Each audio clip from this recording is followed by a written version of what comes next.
Welcome to the Pain-Free Athlete Podcast. I'm your host, Dana Jones.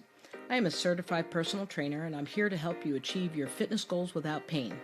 In each episode, I'll share tips and strategies that will help you stay safe and pain-free while you're working out. I'll also interview experts in the field of fitness and pain management. So if you're ready to learn how to stay active and pain-free, then subscribe to the Pain-Free Athlete Podcast today.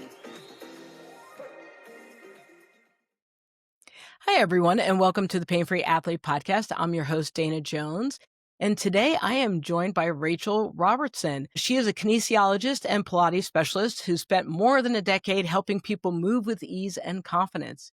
She has a unique way of blending solid science with thoughtful, intentional movement to support injury recovery and build strength that lasts. She is a two-time world kettlebell champion and a dedicated community wellness advocate.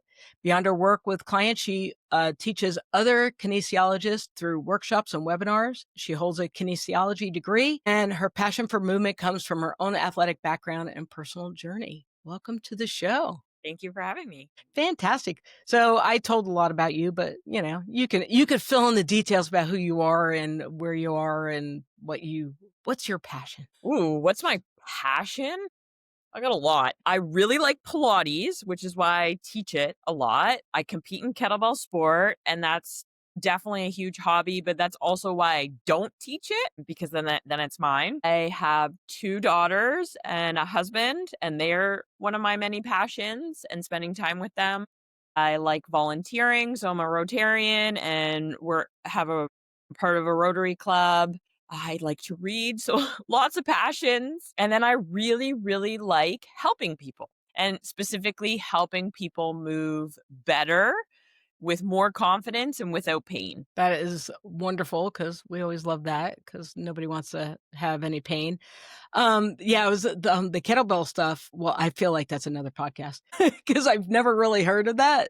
Like there's actual kettlebell competitions. That's kind of neat. Yes. It's a unique sport. It's a niche sport is what I say. I love it. I love it. So, you are doing Pilates and you are, you're not doing Pilates. You're teaching, but there's more to your teaching. Can you go into a little bit more detail about like how you work with clients and why Pilates? Well, so originally I got into Pilates just out of self-interest. And my journey kind of started with a physiotherapist at the studio that I was working at. And she's like, when you graduate from your degree, you are going to take all my physio clients and you're going to work with them. So it was kind of like this perfect scenario of like the physiotherapist sees the client, I do the exercises with them, and just help them. And the majority of them were in motor vehicle accidents. But I really liked Pilates. Like I just kind of got into it to like really escape school. Like it was like, hey, I'm studying all the time. How do I break up? And then I was like, ooh, I really like this. And I also started to see the benefits of it. So when I was doing my training, I would run there, take a class, run home, and I would drop my time by 4 minutes when I would run home. Moly. I know. And like I'm a short distance runner. I'm not like crazy fast, but I would like run 5 or 10K.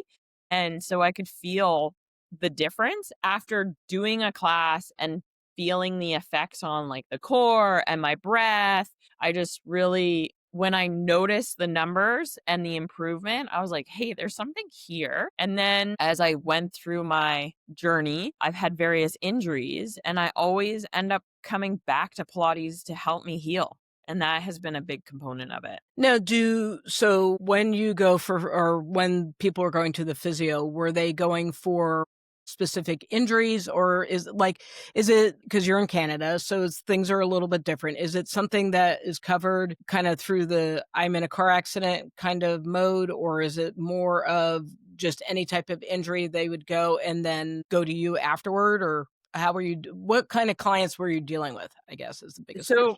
It depends on the province. So initially I was in Ontario, and Ontario, for the most part, it would be covered if they were coming because of a motor vehicle accident. But then people also have like private insurance that would cover the cost of seeing a kinesiologist.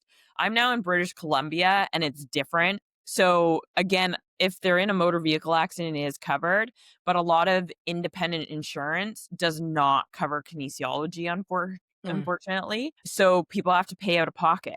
So it's really educating the client on why movement will help them. Okay. So how does Pilates increase awareness and, um, I guess that the idea of movement, because of course, when you're injured or chronic pain sufferer or in an accident, a lot of times there is this fear of movement. And of course, there's the old adage of, resting and not getting yourself worked up, right? Because your body needs a time to heal. So how does Pilates help you, I guess, shorten the healing time? hmm I don't know if we can necessarily shorten the healing time. That could be a debate on its own. Well, But because and the reason why I say shorten is because a lot of times, right, we know physiologically there's a certain period of time that it takes an injury to heal. yes, It's, ballpark is 6 to 8 weeks. yes. But for a lot of people, a lot of times, especially car accidents, and I don't know if it's the emotionality attached to the accident, hmm sometimes those injuries can last years. Really. That's what I mean by shortening, not going, if it's broken, it's going to have to Right. heal, right? But I'm Yes. talking about the attachment essentially to the injury. Right. And I 100% agree with you. And so I think there's a couple factors that are in it. Typically, when people are injured, they are scared of feeling more pain. And so when someone comes to me, I think I need to teach them to feel safe in their body. And I trust that Pilates will do that. So Pilates starts small. In a way, we describe it as we start from the inside out. So, like if you were to go strength train, we tend to do the bigger movements, the push, the pull, the squat, the hinge. When we go to Pilates, we're thinking like breath, pelvic stability, rib cage placement. We start small and then we start working our way out. And sometimes people are like, I'm not doing anything. And I'm like, just trust me, right? Like, we're going to start small. This is not where you're going to be all the time. I actually really find it important to take my people from the basic Pilates stuff and eventually get them into the gym. And most of my clients do both. They do strength training and they do Pilates. But I have to make them feel comfortable and confident. And so that is making them feel safe.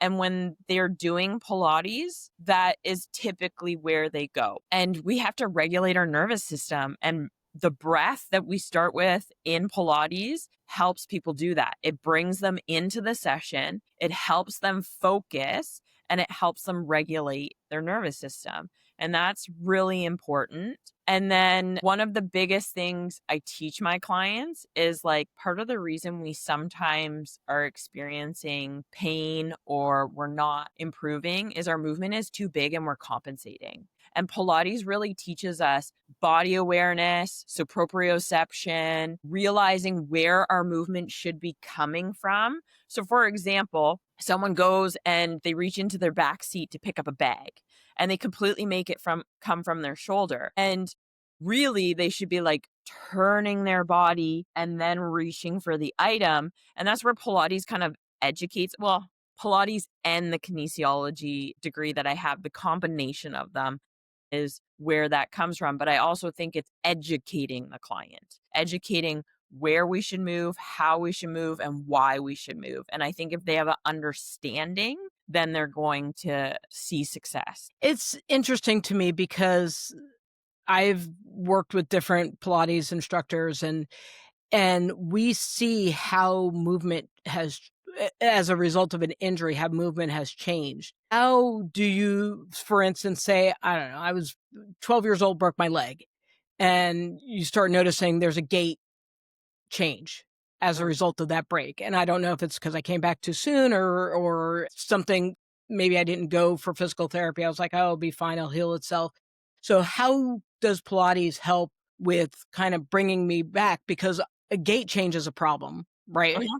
It's going to create issues in other parts of your body, whether it's your back or even your shoulder or something like that, because your body has to stack you and it'll stack you any way it can. It doesn't matter if it's straight or not. So how does Pilates help somebody with that and being more aware and kind of realigning the body? With Pilates, we tend to, well, one, we look at posture, and posture can tell us a lot. Posture can tell us how we need to kind of watch the client and correct them. So if they come in and they very much like dump their pelvis forward and kind of hang into their hips, I'm going to watch for that during their movement. But if we take it to the gait, I'm going to watch how those motor patterns show up. So if someone is like having a tendency to limp because of the injury when they were 12 years old, I'm going to watch, are they even when they're doing this exercise? What does it feel like to them? And so we have this, the way we warm up in Pilates on the reformer is footwork. And so a lot of people, you lay down, you set them up, and then you go through the exercises. That tells me so much. I have the opportunity while they warm up to look at how did they set their feet up, because it's crazy. Sometimes people are like on a diagonal and they think they're in a straight line, and Hmm. then you correct them and they're like, what? And so not only does that tell you like how they're walking or carrying themselves, but where is their center of gravity and where is their nervous system thinking that they are when they're on their feet and grounded. And then the other piece that I was thinking is like, so if we take it from an emotional standpoint, and I decide that I want to watch how I speak to my children, it's not like I'm just going to go over there and they're going to do something and I'm just going to be like, oh, it's okay, sweetie. I'm not going to get mad. No, it's practice and it's retraining the motor pattern in my brain of how I'm going to respond. So the same thing with an exercise. When a client comes in and they're weight bearing to one side, we need to teach them to equally weight bear through their feet. So at first they're thinking, okay, she told me I need to stand more right foot, but it feels like it's off center. Mm. And the more we repeat equal weight, slowly the center of gravity shifts. And there might become a point where they actually go too far, and that's okay. But then we see the change in the nervous system and how it's responding to the cues that we're giving. But it also indicates how we can't necessarily stay with the same thing all the time. So eventually, if I told that person to stand in their right foot, they're going to come to center and they need to now know I am in center. Oh, wait, I went too far to the left. I got to come back again. But they need to learn to feel that as well. It makes sense because even in my realm of dealing with chronic pain, there is that piece where you get used to a pattern. The smoke alarm is going off kind of thing. And so there's a response. There's a physiological response, right? Mhm. Whether listing more to the left or something like that. And then we get used to it. So then we're always expecting that response. And even when it's not there, bodies are still tense and we're still kind to freak out as a result of something that we assume is there. So it makes sense that our body would kind of brace itself, and Oh, that patterning of bracing affects you neurologically and throws you off. And you almost have to retrain like you would do with chronic pain. You have to retrain yourself and that when you're safe. totally. And when for me, when I work with clients regularly, I'll be like, remember, before you do this, da da da da. And they're like, how'd you know that? I'm like, well, this is your pattern and we're trying to shift it. And Mhm. sometimes it's funny because I'll like turn around to like go fix something or change something. And they're like, you weren't even looking at me. I'm like, but I know you're doing it. And look, there's your shoulder up by your ear. A teacher's still a teacher. So, how has your own recovery journey shaped the way that you talk to clients, especially because you're dealing with people who are possibly injured? So, that there's a lot of factors, right? A lot of times injuries don't just happen, right? There's stress related responses, there's disruptions in sleep, and then when we're stressed, we're not always making the best nutritional choices. Like, how do you have those conversations without, I guess, pissing people off or calling them out?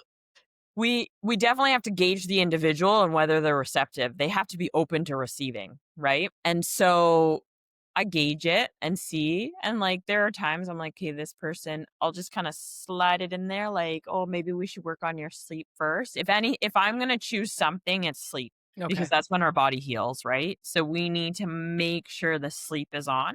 And then it's kind of like, oh, this person is receptive. Okay, great. So let's have a discussion about things that you are doing and things that we could possibly change. And I see this as a relationship and a team in the sense like, I'm not going to just tell you what to do. We need to kind of banter back and forth and over several sessions. You try this, you come back, you report, okay, let's tweak this and whatnot. I think sleep is really important. I do think hydration and nutrition, and I think we're getting a better understanding of how that falls in. Being in fitness, though, I'm cautious about the whole people going towards weight loss. Like, I'll be honest, when someone comes to me for an injury, I'm like, I understand you're gaining weight because of the injury and you want to lose weight, but that is not our priority. We need to control the pain first, and then we can have that discussion. I will speak to that. My own injuries I will call my ego out on purpose so that people can relate to me, but I also will show empathy in the sense of I feel you. Like, I actually just this summer, walking to the grocery store, slid and sprained my foot. And as I was going through the healing process, I would call out my ego and I would just do it just like to make humanize myself. But I would also use it to like, I see that client and they're experiencing something else. Like, I can relate to them and I'm going to share that with them because it can be a lonely journey because pain is invisible and people can look at someone and be like, you're fine, especially migraines and headaches, right? Like, people can lose their vision and just be like, not seeing, and people will be like, what's wrong with that person over there? And they look fine. Well, depends on the individual. People who are very like receptive, they'll be like, that person's not fine. But some people just don't pick up on those nuances. And I think the compassion is really important on the pain journey. How do you call out your ego? Well, I'm competitive. I do like to move and I don't like to quit. So sometimes taking a rest feels like quitting and I need to check myself or maybe I progress. So like after having my second daughter, I kind of worked on my return to working out. But there would be moments as I was going through the program that I was kind of working on and tweaking and adjusting.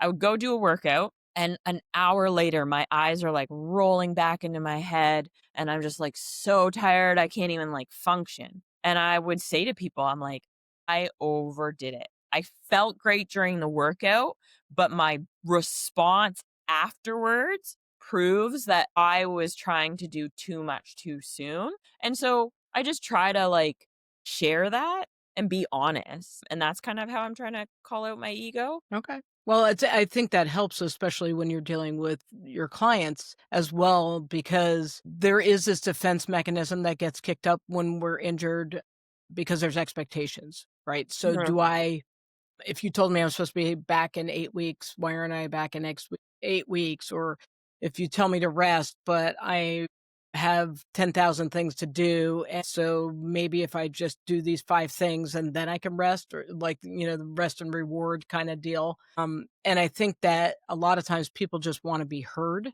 100%. and and that's something I've noticed as a coach that a lot of time I think anybody can get trained. You can go and lift weights anywhere, you can go to personal trainer at a regular gym, but when they're coming to a coach or possibly your class or through therapy through you, that you become a mental health therapist as well, unintentionally. It's because there is a rapport and a safety that people have with you because of the fact, 1, they spend more time with you.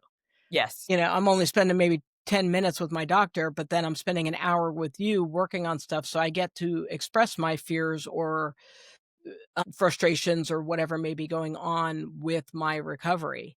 Mhm. And I think that's a wonderful thing that you're holding space for them. And you're also recognizing like you have your own personal stuff that challenges you. And it just makes you more receptive to helping people for sure. Well, and I think too, we connect through story Hmm. and we connect through similar stories. So it's not about making it about me. It's the story is about to show like I understand you. Or sometimes it's like asking the client to share a story so you can get better understanding of where they're coming from. Yeah. Great. So, how do you help athletes become more active in their recovery, as opposed to feeling like passive patients? Because I think the system has kind of created this idea that people show up and they just get a bunch of workouts, they do those workouts, and then they kind of leave. So, what do you do to get them to be more, not receptive, but more participant in their recovery? I definitely have the conversations. Like, to be honest, I have a lot of conversations. Like you said, like I see these people once a week, if not multiple times a week.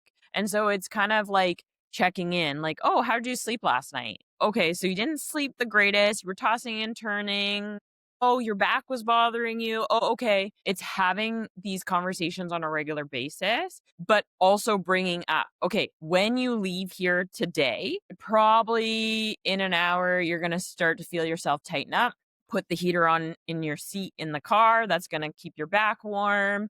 I want you to do some gentle stretches. Remember to pillow prop when you're sleeping. Make sure you hydrate. Like, I'm going through all those things and then I'm checking. So last time when I saw you, we were kind of talking about putting that pillow underneath your shoulder. How did that work out? Right? It's just constantly checking in and having the conversations. I don't avoid them, I think is part Mhm. of it. And then it's like, okay, this didn't work. Let's go back to the drawing board and tweak it kind of thing. I And like, think most people enjoy that, right? The problem solving and the banter, yeah. because then it does feel like I'm participating as opposed to you're the expert and you're supposed to tell me what to do and then I leave. Yeah, and, like, I also think too, like, from an athlete's standpoint, like, I say to people, I have no problem being the weirdo in the airport with my butt against the wall because there's a ball in it, but I know that I'm gonna get on a flight where my SI joint is gonna tighten up and bother me.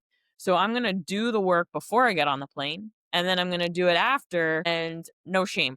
And I think too, when you model it, it also is a little more like, "Oh, okay," right? Because we as humans wanna be part of a tribe, and so my clients are part of my tribe, so if I'm trying to lead by example and they're like, "Okay, she's okay with doing that, I'll do too," right? Like, and that's kind of how it comes for them. Yeah, you're empowering your athletes, Mhm. which is a wonderful thing. Rachel, this has been great. So, how do we get in touch with you? Where do we find you? All that stuff.